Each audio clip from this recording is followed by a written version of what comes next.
And joining me now is Fox News national security strategist and former deputy assistant to the president. He's also author of Defeating Jihad, Dr. Sebastian Gorka. All right, Dr. Gorka, a lot going on this past week, and a lot of claims that, Roy Moore should go out, he should step down, he should be impeached if he gets elected as soon as he gets there. And now we find out that we've got pictures of Al Franken with his hands on the breast of a woman who was asleep, albeit on top of her Kevlar vest. And now 3 more have come out making complaints against him. He hasn't denied. All he has done is apologize. What should happen to United States Senator Al Franken? I think it's not just about Al Franken. It's about all those payouts. I mean, think about the figures you just mentioned.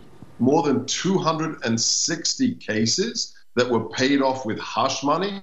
If it were 1 or 2 cases, that would be bad enough. Al Franken would be bad enough. But almost 300? This is absolutely endemic. And we have to ask the question, it's not just about the leadership. You mentioned the leadership of the Congress. I'm interested in anybody who was quiet here. Why is it that the women felt unable to talk out? What was it that stopped them? We have to have a situation in which women who are victimized in this way feel safe to talk about it, who aren't given hush money and told to be quiet. But you know what? I have to tell you, Dr. Gorka, how can you feel safe when the rules of Congress are that the victim remain in the office where she says she's been sexually harassed? And I want to read this about Congressman Conyers, the longest-serving member of the House of Representatives, the ranking Democrat in the House Judiciary. The woman said that she was dismissed because she wouldn't succumb to sexual advancement. 4 signed affidavits from former staff members corroborating it. And I got to tell you, these women have to remain in the office for 30 days. They have to sit there. They have to go into counseling. They then have to go into mediation. I mean, how do you mediate? I've been a victim. What can I do to not be a victim? And then they have to go. The Congress passed this law. I think the whole ethics procedure in Congress is bankrupt. It's functionally bankrupt, and it's morally bankrupt, and it's also trying to bankrupt us by the millions they're spending. I think we have to have a full-up review. An exterior body has to come up and has to be mandated to stop the lying, to stop the hiding of the facts. The idea that you have to stay in your position after you've been assaulted or somebody has done outrageous. Something, it is totally outrageous. Okay. And they're surprised that they're the least popular institution in America. Well, good reason. Why? But I want to ask you something, Dr. Gorka.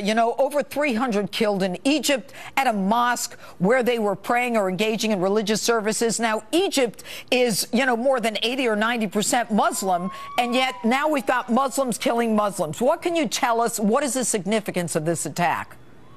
Well, this isn't new. So in the Sinai region, Egypt has been on the front line of the war against the jihadis for years now. There's a group called Bait el-Maqdisi, which is the actual ISIS affiliate for the Sinai, for that part of Egypt, and they're trying to take down the government of President Sisi. So, we have Christians suffering, we have Yazidis suffering, but also Muslims who disagree with ISIS are on the front line, and that's why we have to support Egypt, we have to support Jordan, because they are part of the solution.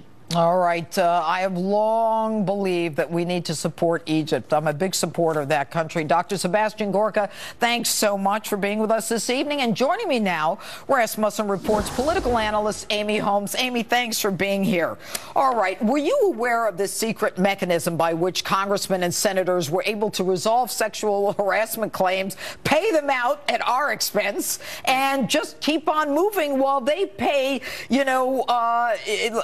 just words for the rest of us and criticize people in the opposing party? Judge Jeanine, I worked for the United States Senate, for the Senate Majority Leader, Bill Frist, a decade ago. And I will tell you, I had no idea about this. This is not well known on Capitol Hill among staffers or congressmen. This is absolutely stunning. I think it is a scandal. And this is taxpayer funded. As taxpayers, we have a right to total transparency. Those are our dollars that are being paid as hush money money to on behalf of sexual harassers. It's like a protection racket. What it is, that's a good term. But what is amazing to me is that they set up the system so that they could continue legislating and continue their actions. And until we know exactly who's involved, you know, we don't know, you know, who's doing this. So how do we unmask these people? How do we know what senators and congressmen and senior leaders have been found responsible? Well, I love all of the ideas that you had in your opening monologue. I think that they're terrific, and I think that they do need to be unmasked. And remember, it's not just unmasking the senators, but what they are allowing and tolerating among their staff members, and that a young woman or man would have to stay in their job while they're, you know, getting counseling as if they're at fault instead of the person who harassed them. This is completely perverse, and it certainly needs to change. When you worked there, was there any whispering in the halls about certain senators or congressmen to stay away from, to not get into an elevator with? Well, I'm smiling because I know certainly there were senators that you knew, you know, could be a little handsy or, you know, kind of interact with you in a way that, or at least in my case, like that made you feel a little uncomfortable, and to know to be on your guard. And I would like to hasten to add, not my boss. Bill Frist was a totally upstanding, wonderful person to work for. But certainly, as a young woman on Capitol Hill, you needed to be aware. Well, the interesting thing, Amy, about Capitol Hill is when you walk through those halls, they are all young people, young men, young women. And then you've got on the other side the legislators. I mean, they're all mature, older men mostly, and of course women. And I am very disappointed in the women Congress women or women senators who may have known about this. Certainly the 104th Congress knew about this.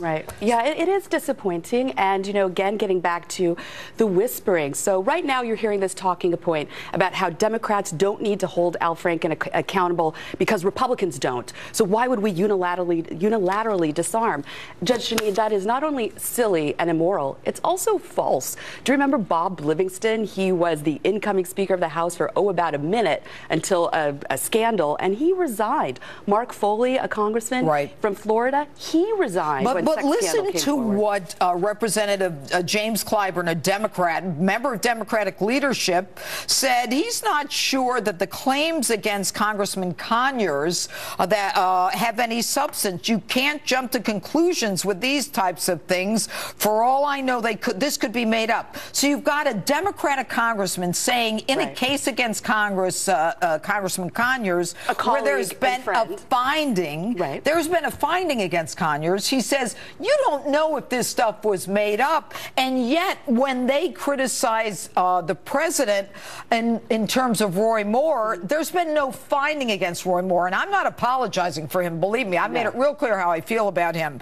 And yet, how do they stand up and say, well, even though there's a finding, it's still not necessary. You still shouldn't believe the women if it's a Democrat, but believe the women if it's a Republican who's a target. How do they indeed? And how do they defend that apparently Congressman Conyers, he also would wander around his office in his underwear? A woman came to his office and there he was. I mean, how do you explain that away? How do you defend that? You don't. Allegations, and as you say, that there were findings. Now, I'd also like to point out in the case of Senator Franken that if he were a no-name Joe cruising Minnesota state fairs, grabbing women, he would be liable to arrest, certainly. And at the very least, his picture would be at the front of the fair with a do not admit sign. I mean, the average person in New York City doesn't get to go around groping women and then say, oh, it was a joke. And you know what? Absurd. The amazing thing is these people pass the laws and then make laws so that they don't have to be accountable. Well, we saw this with Bill Clinton, you remember. He passed sexual violence, sexual harassment law that he himself was violating. Amy Holmes, always good to talk with you. Thank you, Judge. And Dan Bongino and Chris Hahn are going to do battle on the panel later. And next, the Little Sisters of the Poor head back to court to fight for their religious rights. You're not going to believe this. Then I'll saddle up and take you for an exclusive look at the southern border. Justice trots on in a moment.